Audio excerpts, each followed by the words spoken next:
until I got the challenge from Jen, and then I don't know. But one of my favorite shows on NPR is Wait, Wait, Don't Tell Me. Yay. And for a long time, I've had this dream that wouldn't it be great if our kids said, wait, don't tell me, let me think.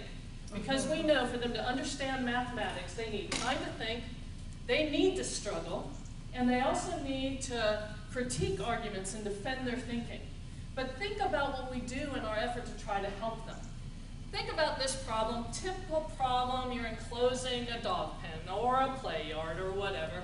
They give you the dimensions in yards, but they want the answer in feet. And think about what we normally do. We read this problem, we might talk about what to do, we might start to draw it. But wouldn't it be great as we're doing that, our students say, wait, don't tell me, let me think about this. But then what happens to us? We start walking around the room and we're looking at these solutions.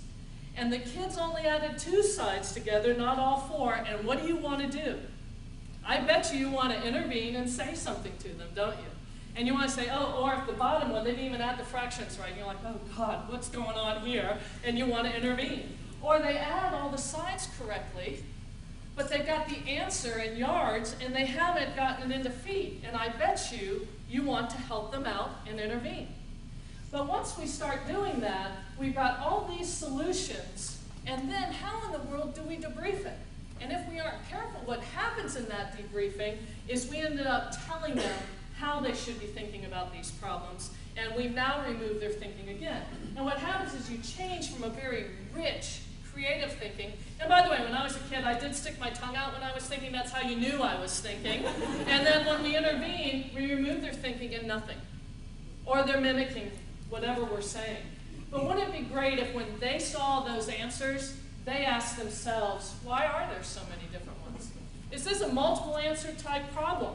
Or which ones aren't possible? And they start working that through, and the thinking and problem solving continues through the problem. And we need to give them time to construct those valuable, I can't talk either, Chris, I'm sorry. Viable arguments, critique the reasoning, and attend to precision. And we'd love for them to say, wait, don't tell me, let me think. Now, early in my career, I got to go to an inner city school in Cleveland and watch a 6th grade teacher in his class do problem solving. And they were just masterful. On Monday, they would get this set of problems of the week, and they would work through these problems on their own until Friday. And on Friday, they would present them. Well, one day, he let us all come in together and watch them do this. And this was one of the problems. Nothing unique about this, a triangular number problem. How many stars are in the one that has 13 stars on the side? Now, the kids, just once they've read the problems, asking questions, scatter. And you'll see some kids working together. You see some kids working on their own. Some will be at their seats. Some are at these floor-to-ceiling chalkboards. And notice this kid who's about to erase.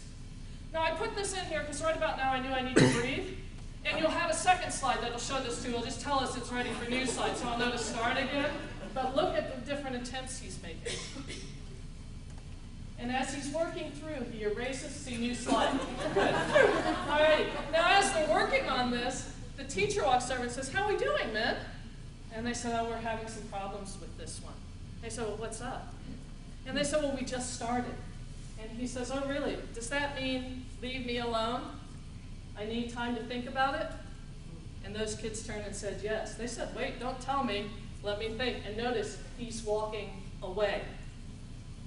And he's letting them actually think about these problems.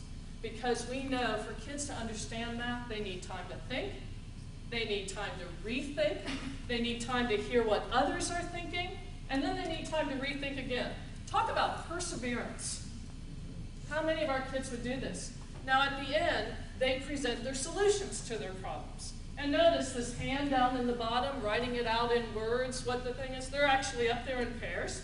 They're writing it, and the child's showing a number pattern, and he's drawing the actual triangular numbers.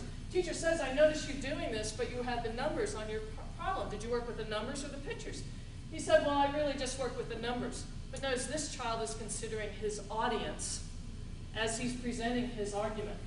But we've got to remember that kids need time to think to understand math. They need time to struggle.